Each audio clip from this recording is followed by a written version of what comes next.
Viewers, I'm going to begin with some context this evening. A while ago, the Black Lives Movement in the United States started pulling down statues of many notables. These notables were almost always Confederates, those who in their time either kept slaves, supported segregation, or opposed moves to abolish slavery. After a point in time, the attention also turned to famous literary figures.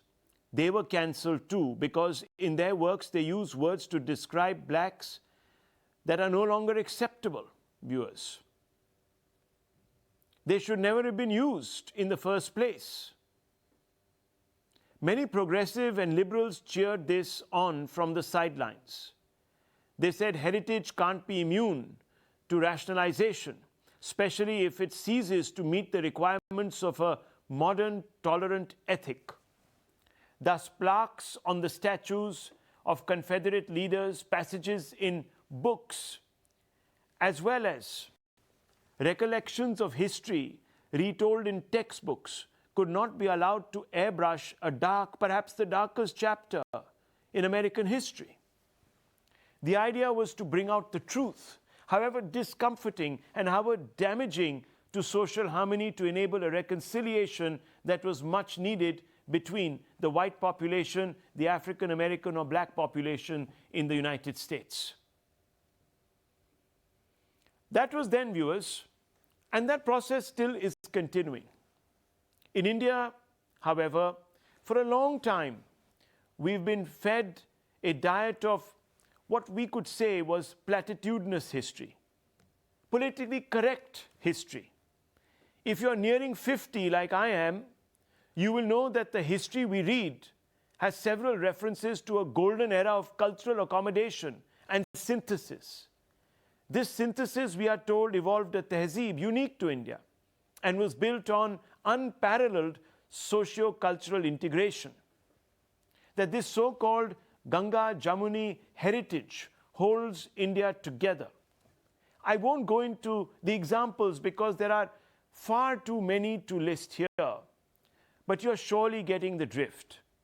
Anyone daring to challenge this version of history as written by virtue-signaling liberals to paper over the biggest sociological fault line in India was deemed an outcast, a communal bigot, a Hindu revanchist, a Sanghi at worst. But viewers, historical memory is very long. Long bottle up resentments over injustice, perceived or felt, have a habit of breeding resentments. Today they are bubbling up between the fault lines, and opportunistic politicians are adept at exploiting them. And we see the results all around us, viewers: mistrust, and in the extreme, viewers, violence. But yet, very few liberals in India champion the need to explore the truth, quote unquote, the truth, to effect a much needed reconciliation on the back of glaring iniquities, injustices, and, to use a political term, appeasement. Today we want to set the record straight by beginning the conversation, exploring our history, warts and all, which has been papered over, or let me say sandpapered into smoothness. The question that we need to then answer is this, and let's focus on the period that is most in the limelight. Was Mughal history, as it is taught to us, whitewashed? Fundamental question, and I don't think we could have assembled a better group of learned people to hold this conversation with today, viewers. So let me begin first with Mr. Jagadesh Kumar, UGC chairman. There's also Hindol Sengupta and Pavan Verma, Anand Neelakantan and Jahangir Ali. So let me first begin with you, Mr. Kumar. As UGC chairman, of course, you are the custodian of the history we must tell our future generations. Can we affect the kind of, and I'm only using this because others have used this, quote, purge, unquote, of a very vital period of our medieval to early modern history, the Mughal period. Rahul, you began, you will set the discussion. Rahul, you know that today AI has become a buzzword. And we know AI will affect the way we live, the way we interact with each other. So is with the history. The way you narrate history, it will formulate our belief systems. It will enhance our own understanding of our society and our people. So just as in AI, we use models, which are basically algorithms, which rely on training data to predict patterns and then make decisions. So in AI, as time passes, we change the models. New models keep coming, and we discard the old models. Now, do we sit in TV channels and then debate about why a particular model is dropped or why a particular model is added? Well, it goes with the time. As time progresses, as new discoveries come to the surface, we need to look at our history or even our science in a different perspective. Today, India is a strong country. It is a confident country, a progressive, a liberal, and inclusive country. Times have changed. It is not the same India that was 70 years ago. So therefore, considering the present context, considering the aspirations of our India, it is very important that we present our history in a way that fosters unity and integrity in our country. And that's the reason why we need to change as time progresses. So this suggests that perhaps the earlier version was steeped in a contingency and perhaps was slightly therefore expedient to serve a particular political agenda. So I want to ask you then very bluntly, was Mughal history whitewashed to create a certain narrative? It's a straight question now.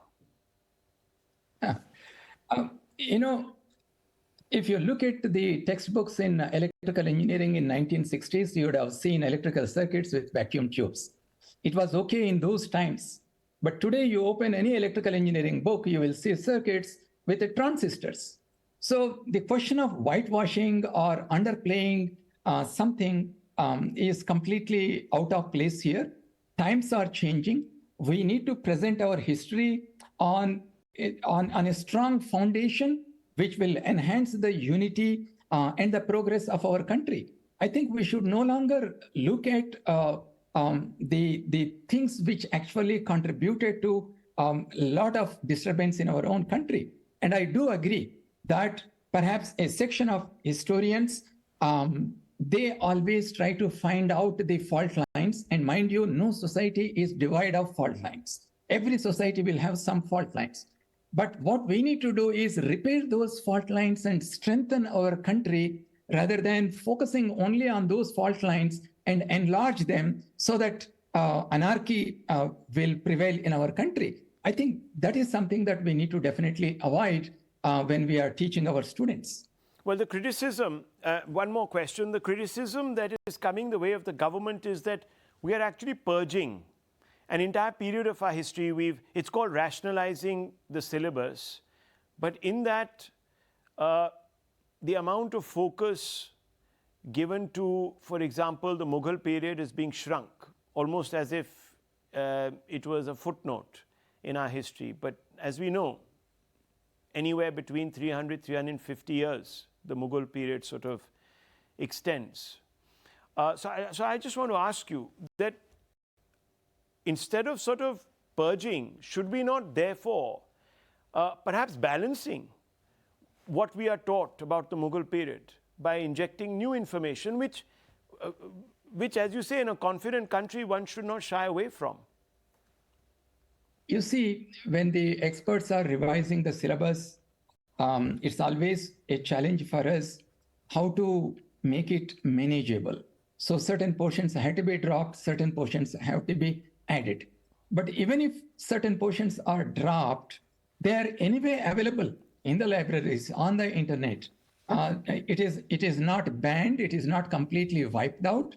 That information is present.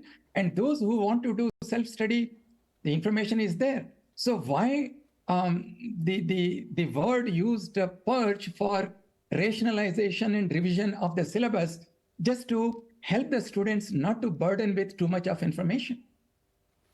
Let me bring in Hindol Sengupta, who's written a piece in Money Control a few days ago. Mr. Sengupta, this is what you write, and let me quickly paraphrase or quote you. Far from erasure, the truth about Mughals must be told.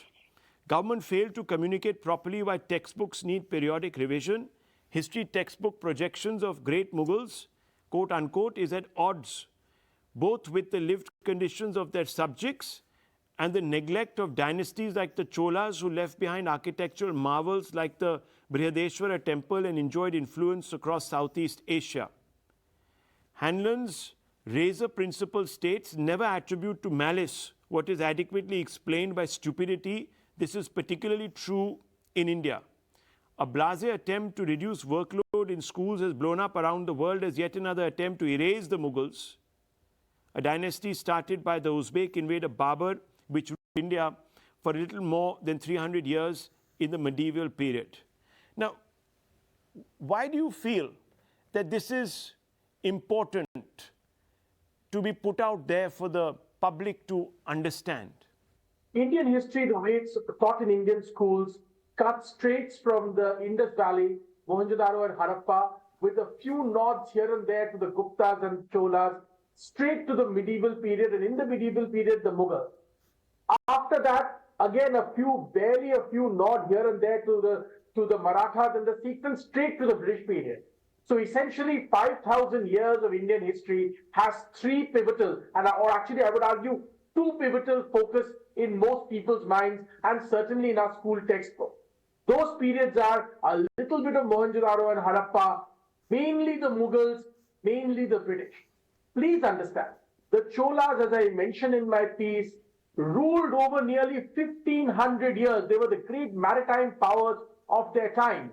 Even today, we do not know how the Brihadeshwara temple was actually built. We do not know how the Kailasha temple in Ellora actually could have been carved using one rock. I have no objections to the celebration of Taj Mahal.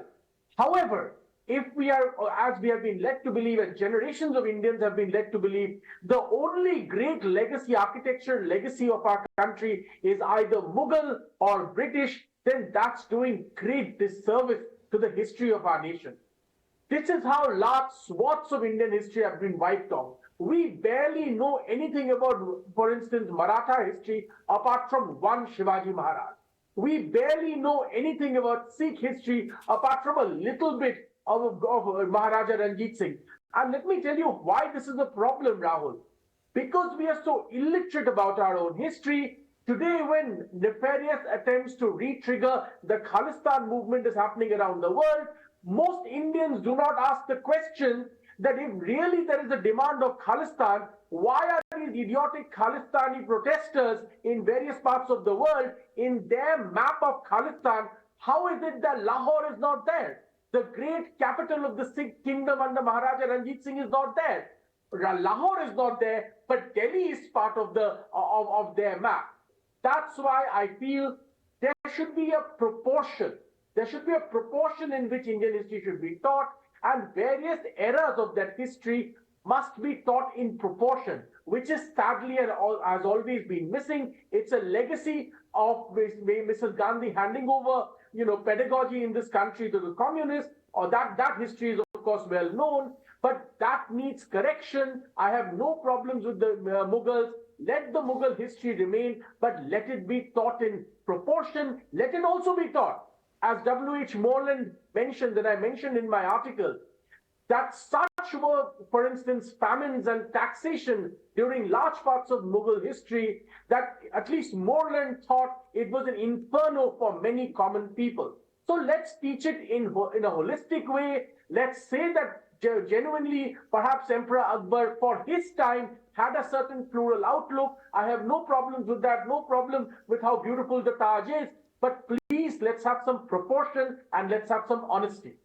Honesty. Okay, on the question of honesty, Pawan Verma, has there been less honesty on one side, less proportion on one side than the other? And the other, I mean, significantly, our retelling of Islamic history in India.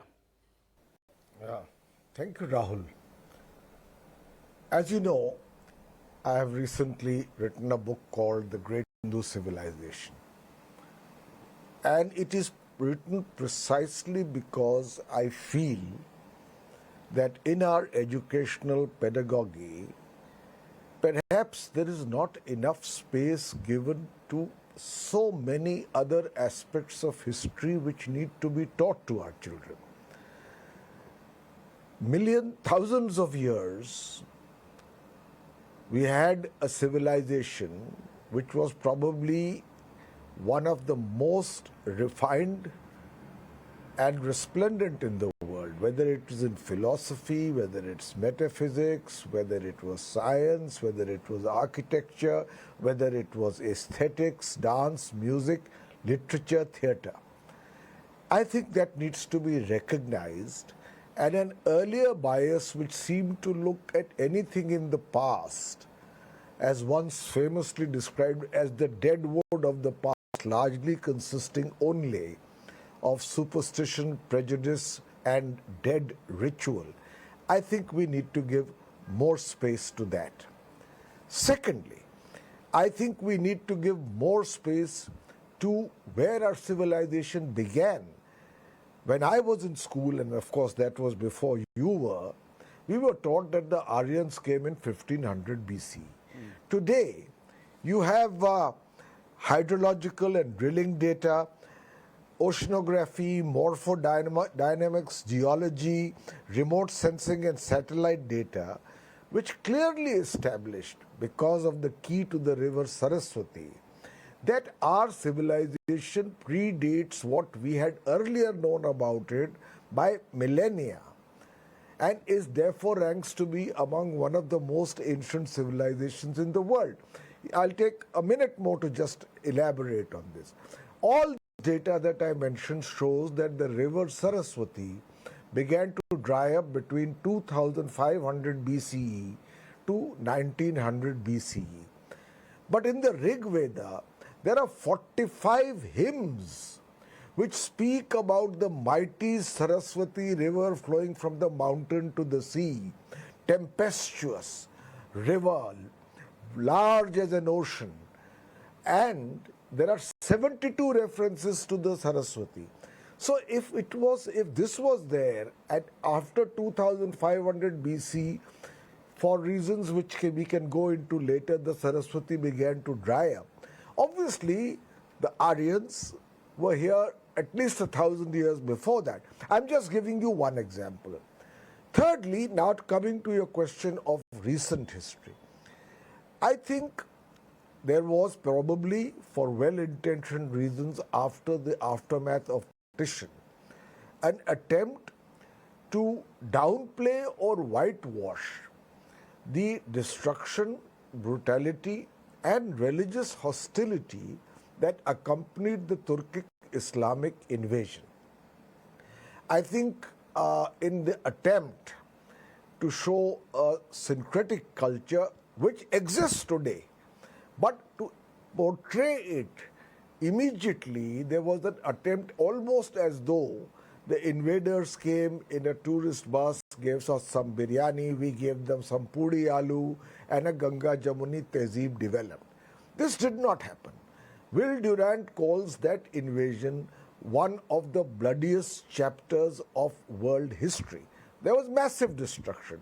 There was destruction of Hindu artifacts, of temples, of centers of learning.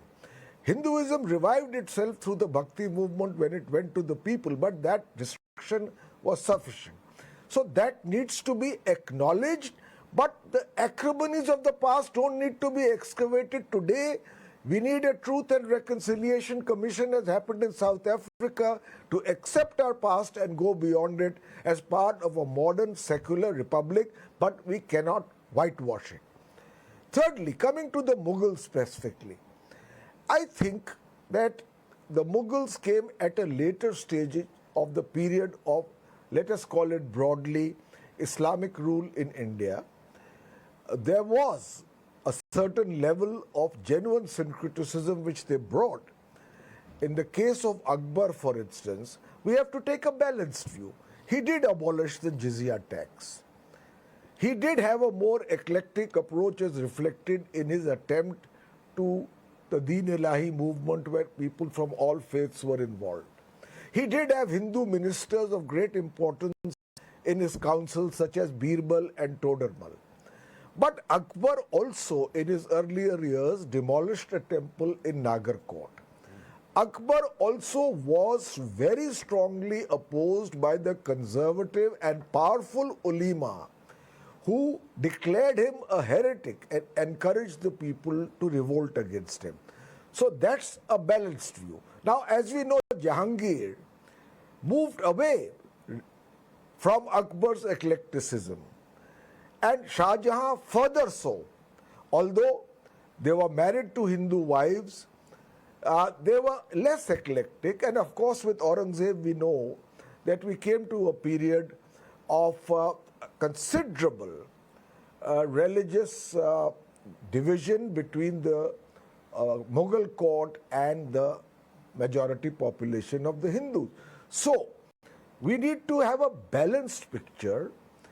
We need to also accept that in spite of all this, we should be proud of a Ganga-Jamuni tehzeeb, by which we almost called it in derisive term, by which there was over a period of time as these invaders became part of the multi-religious canvas of India, settled here, were born here, looked upon this as their own land, where there was a genuine exchange of cultures in an entire range of fields: music, food, dress, speech, language.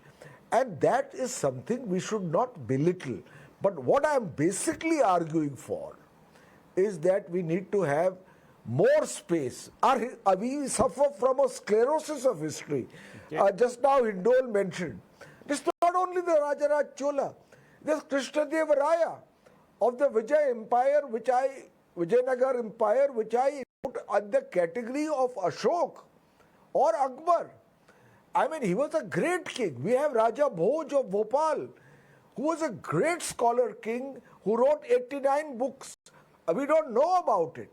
There is so much that is not taught in our history because I think serious effort has not been made to go into the actual achievements of our composite civilization, and it needs rationalization. Well, the question is, but it does not need erasure. That one understands, but the question is, and we keep coming back, we were not told, we were not told, we were not told. Why weren't we told? There must have been a definitive political reason for it, and that's why sometimes one has to look at this formulation, Ganga-Jamuna tehzeeb, and come away not helping oneself from thinking that perhaps it was more of a political construction that was sold to us. And I want to bring in Mr. Neelakantan on this. Anandji, look, at the end of the day, history is always sort of written for a purpose. That's what many people say. And it's not always benevolent. It is also never also constructive. Here, there was an attempt to pitch a particular narrative, and therefore, you were almost apologetic as a Hindu majority country about talking about what Hindus really did. And unfortunately, that has led to the blindsiding of huge periods of our history. We've heard Pawan Verma, we've heard Hindol Sengupta. Am I wrong to suggest this? And therefore, sometimes I wonder if this appellation, this sort of construct, Ganga-Jamuna tehzeeb, hasn't become a bit of an albatross rather than an enabler. As somebody coming from down the Vindhyas, I really wonder what is this Ganga-Jamuna tehzeeb, to be very frank. Because the history, whatever we have been told, has been totally Delhi-centric. It is as if even many of the panchayat level kingdoms of Delhi has been given more prominence than other big empires across the east of the country or the south of the country. This is a truth in the last 70 years. Then two things happened. One is, you mentioned about the black movement in America. In India, an equivalent would be the caste movement. Two kinds of atrocities, if we look at history, a lot of things would have happened. Two kinds of atrocities happened. One is the brutal caste system. Second is the brutal Islamic invasion. These two are the truths. What we did, we taught everyone about the caste system. Rightly so, you have to do that. And we also acknowledged about the caste system.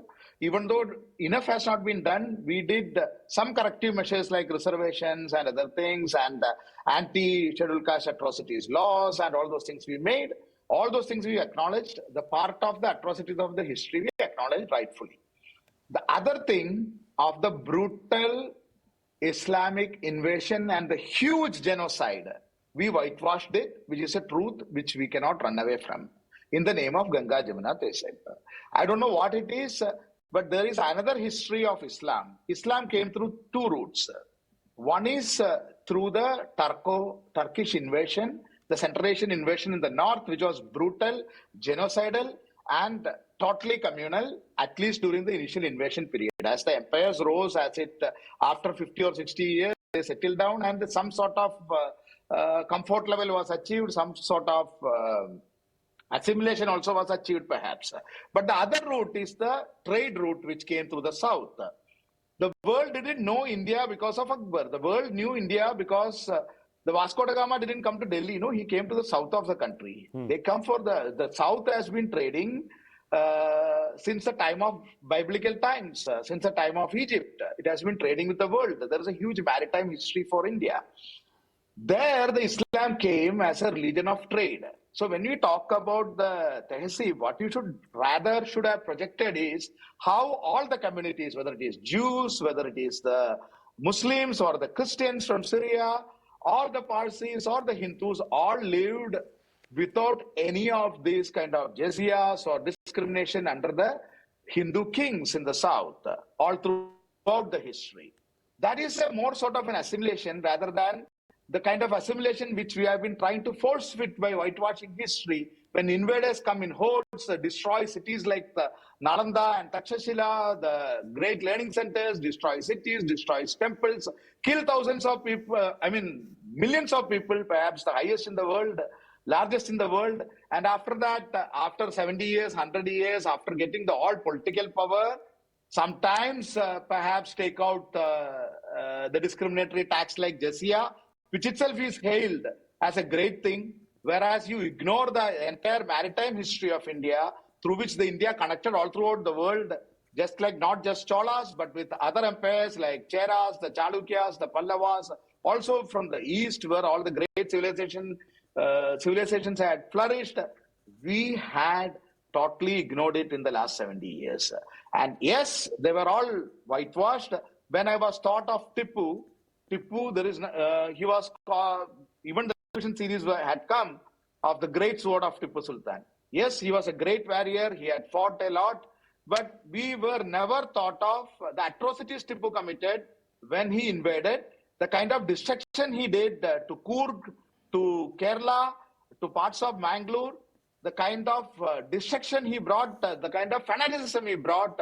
It was never taught. Even in our schools, it was whitewashed, not just the national history. So there was always an agenda of telling history. Maybe it is with good reason, that because they wanted to heal the wounds of partitions. All that are fine. But to acknowledge, just like how we acknowledge the caste system, the existence of caste system, the brutality of it, and took measures to control it, we have to be frank enough and bold enough to openly say that all these invaders had come. A lot of invasions had happened, a lot of brutalities had happened. It doesn't mean the people living now, the descendants of those people or those people who follow the same religion, are responsible for what happened 300 years, 500 years, 1000 years ago.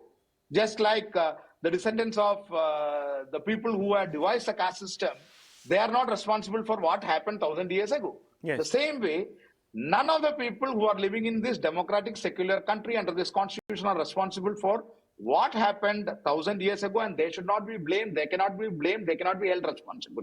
At the same time, we should never shy away from telling what is what, who destroyed Nalanda for why, who destroyed various temples, how many people were killed. So let us not glorify talking about the Ganga-Jamuna tehzeeb. If that was so strong, there would not have been any partition, and not 15-20 lakh people would have been butchered. If that assimilation, as if it was made out, is so great, when the partition happened, the South remained untouched. There was no demand for partition in the South. But that history is never told, which was a better kind of assimilation. The assimilation which the Hindu kingdoms in the south offered, where all the people from all parts of the world came and lived together. And even during the partition, nothing had happened. We never projected that. You talk about Ganga-Jamuna tehzeeb, and finally you ended up with dividing the country into three and killing people from all faiths, Hindu, Sikh or Muslim, butchering each other. I don't know why we should glorify this tehzeeb at all. The Indian history, the maritime history has to be given prominence. Okay. And I don't think it is a bad thing to reduce the amount of pages ascribed to the Mughals, because it is just one among many empires. And our kids should know, our students should know about the greater India and not just about an empire, half of which is now in Pakistan. Okay. While ignoring the other empires which are even now the part of India.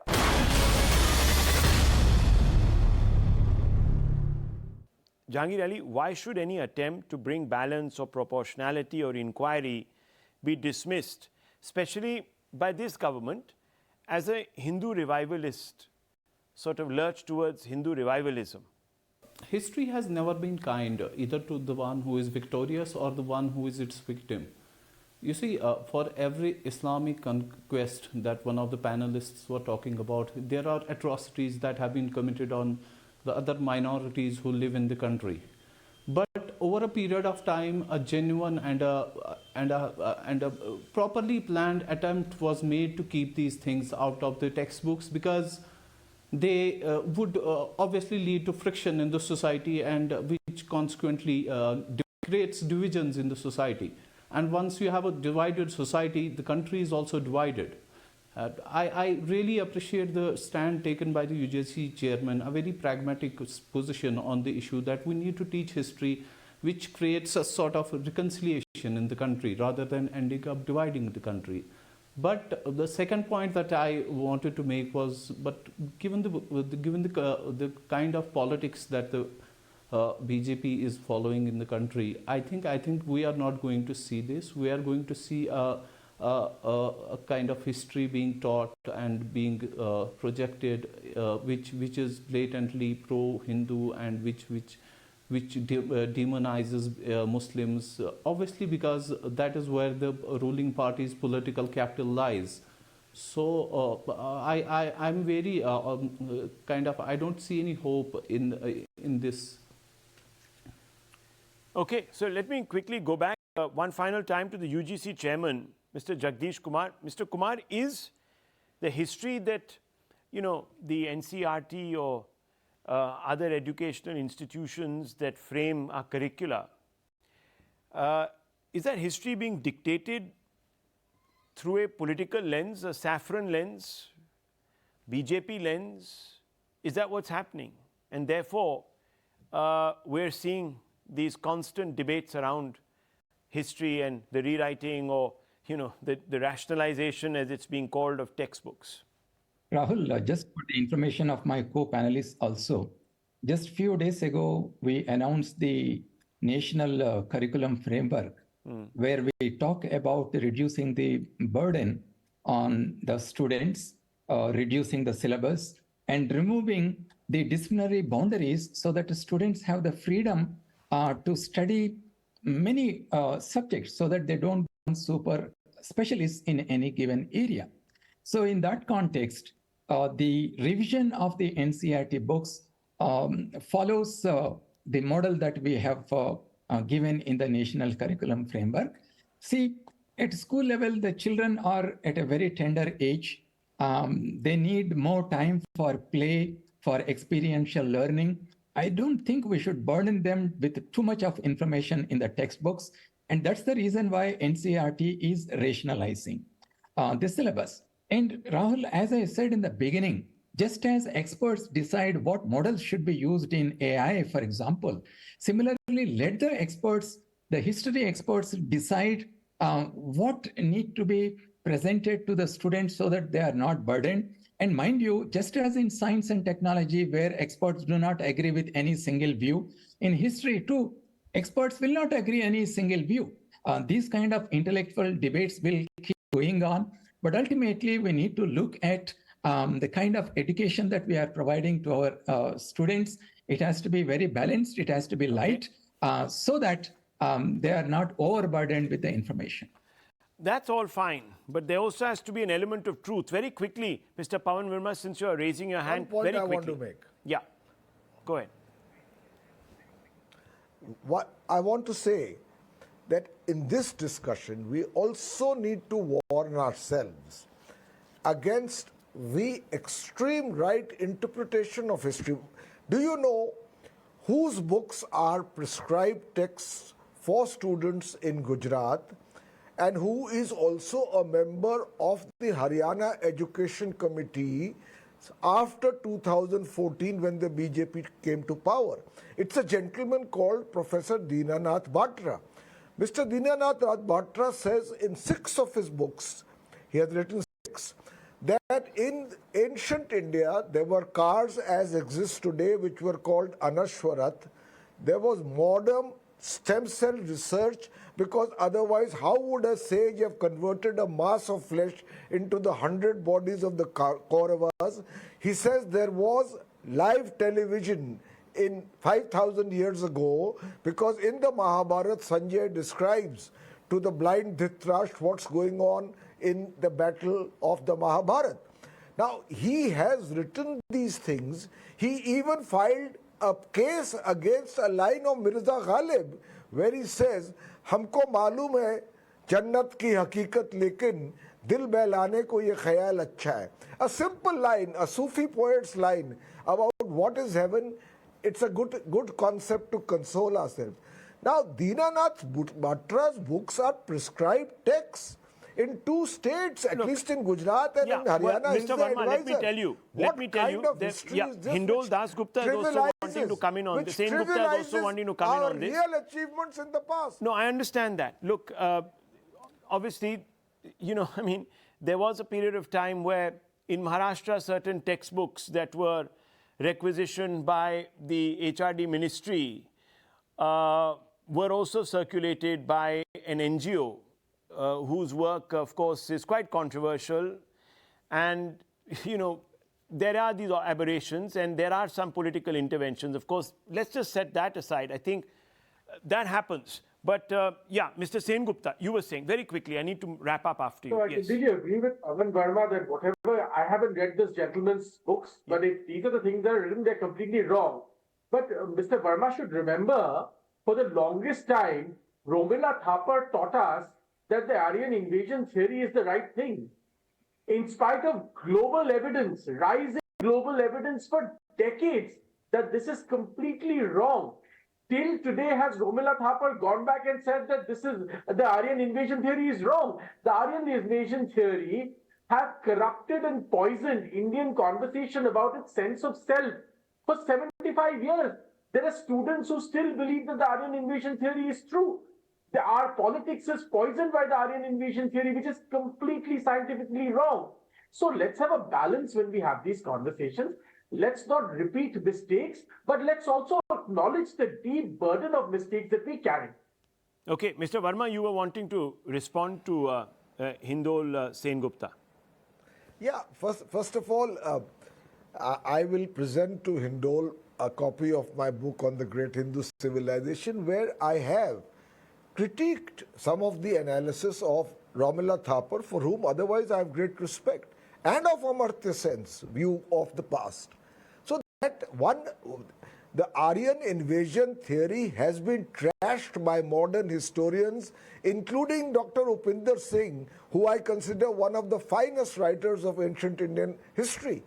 So I agree with that, but that does not justify, as prescribed textbooks, books that write this kind of caricatures of history and trivialize our real achievements. But you know, they are the exception. I presume, I hope they are the exception.